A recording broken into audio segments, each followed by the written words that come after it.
1 of fantasy football. This was a great week for some players. Bad week for quarterbacks. I feel like quarterbacks had a terrible week. Caleb Williams, Kirk Cousins, he looked like a shell of himself. I know he had his Achilles injury.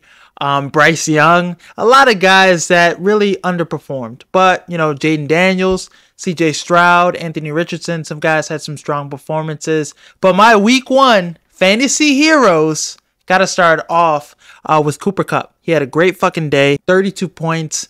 He had 21 targets, 12 catches, 14 catches, 110 yards, and a touchdown. He looked like, the Triple Crown winner. A couple years ago when he was putting up those big numbers when he was the best receiver in the league, he looked like that. Now with Puka Nacua out the next 4 games, he's going to get 20 targets every fucking game. And this Rams team too, they're going to get behind some of these games. They're going to be passing the ball a lot. Matthew Stafford, it looks like he trusts Cooper Kupp. When he's fully healthy, he looks like the go-to guy, regardless of Puka Nacua and how he's doing.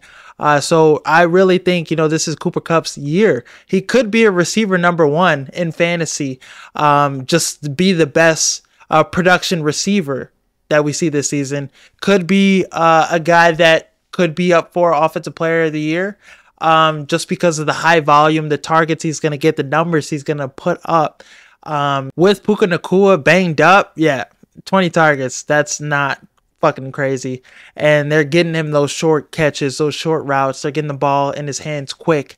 I think he's going to be a high volume guy in fantasy. And if you were able to get him, be happy about that. Pat yourself on the back, because that was a fucking steal. Saquon Barkley, I knew this dude was going to be a CMC level impact running back for this Eagles team. This is the exact guy they needed. 3 touchdowns, 100 yards rushing, 2 rushing touchdowns, and a receiving touchdown. And that receiving touchdown was pretty damn nice. Out the backfield in the receiving game, it's pretty scary. And I like what Kellen Moore has been doing. 2 guys like Will Shipley and Saquon Barkley both in the backfield at the same time. Sometimes Saquon Barkley at receiver, Devontae Smith, A.J. Brown, the weapons they have. Saquon Barkley still getting a nice workload. I mean, if you got him, I'd be really excited about him this year. He could be the best running back in fantasy football as well. Just the volume we saw in his debut game and the explosiveness was there. This is going to be the best year he's had yet in the NFL. I know that's saying a lot because rookie year he was great, but some of those runs he had against the Packers, it looked like he's back, and it looks like he's going to have a great year. Jalen Hurts didn't steal his rushing touchdowns. He was able to have those big breakaway runs and those, touchdowns for 20 yards, so he's going to be able to do that all season, I believe. So this is a guy I'm really high on, and he showed out in week 1, so he's another fantasy hero. The other fantasy hero I have is Jaden Reed, and I think there's no question no more who the receiver 1 for the Packers is. I mean, he could just do so many things. Rushing, he had a 33-yard rushing touchdown. He had 100 yards receiving off, 6 targets, 4 catches. So he's an explosive playmaker, big play threat. And anytime they get the ball in his hands, he has a chance to go 6. And with Jordan Love banged up, I wouldn't be too concerned about that, because with Malik Willis, a young quarterback, a guy they're working in, he's new to this team, new to the offense. You're going to want to get the ball in Jaden Reed's hands a lot and often. So I think this is a guy that could be another high volume guy, produce very well. I think he could touch 1,000 yards this season. He's kind of like the Packers' Tyreek Hill, that kind of weapon. So really excited what he can do this year. That's my last fantasy hero. Now for my unsung heroes, Isaiah Likely, he put up a great performance. This is against the Chiefs defense, a great defense. Defensive coordinator, 4 Super Bowls under his belt. Huge reason why they're so successful defensively, the schemes. So he didn't put up these numbers against a defense that was not good. He made, Nick Bolton look stupid, juked him out of his socks, scored a touchdown. He was the number 1 option against the Chiefs in this game.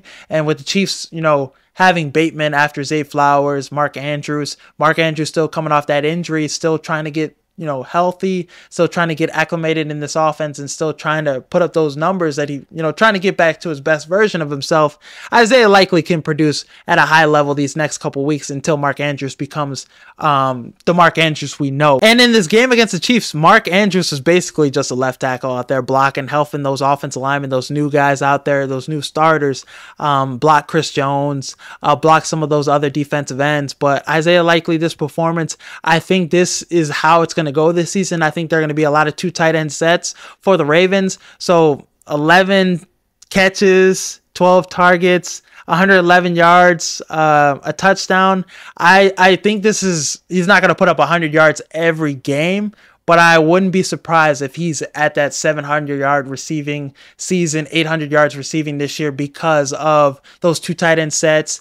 They got to use this guy. He's talented. Get the ball in his hands. He's going to make plays. And Lamar Jackson, this is a guy he trusts down the stretch against the Chiefs to make shit happen. So I could see that's a guy moving forward that he's looking at. This should be their third option too. Zay Flowers, Mark Andrews, maybe their second option with Mark Andrews still trying to get healthy and still trying to get back to, the Mark Andrews we know. But Isaiah likely is definitely a guy you got to put a claim in for, and he's definitely a guy to keep an eye out for. Probably the number 1 claim guy right now. So unsung hero number 1, unsung hero number 2, Jameson Williams. This is exactly what you wanted to see from him with the Detroit Lions. This is a big play threat, a guy that's explosive, a speedster, dynamic receiver. He fits in well with this offense that already has a top 5 tight end, already has a top 10 receiver in St. Brown, Gibbs, the running backs they have, the offensive line they have. So if you get this guy going, if he could produce like this a couple games, this offense is going to be really hard to stop. And 100 yards receiving, a touchdown. He was cooking Tre'Davious White too. So this is a good sight to see for Detroit Lions fans and this team. People were expecting a breakout season from him. And if they can get, like I said, if they could get this kind of production out of him, the Lions are going to be a lot better for it. And Ben Johnson, you got to use this guy in the run game, get him some screens, get him some, opportunities, because when the ball is in his hands, he's going to go to the distance. He's going to take it 6. Saw it last year. They were able to get him the ball a lot more. But in this game, he showed out. Showed out big against the Rams, so really excited to see what he can do this year as well. Unsung hero number 2. Now for my biggest losers in week 1, Marvin Harrison. He had 1.4 fantasy points, 1 catch, 3 targets. It's kind of looked like he was a decoy out there, but the Cardinals were able to have success running the ball, doing other things with the offense. Greg Dortch had a big game. Michael Wilson had a touchdown. So I'm not too concerned about him because he's legitimately their best receiver and he's going to put up numbers. It's just about getting him acclimated in this offense and just about timing and stuff. So I'm not too concerned about him. I don't think he'll ever have a performance like this ever again. The following couple weeks, this Cardinal offense, it looked exciting. It looks like an offense is going to be high powering and it's going to be a top offense in the league. Marvin Harrison, he's going to have a big week next week. He's going to bounce back. But 1.4 fantasy points when you probably drafted him pretty high, definitely has to be a big loser for week 1. Some people thought the NFC North was going to be the worst division in football this season. They thought it was going to be as bad as the NFC South.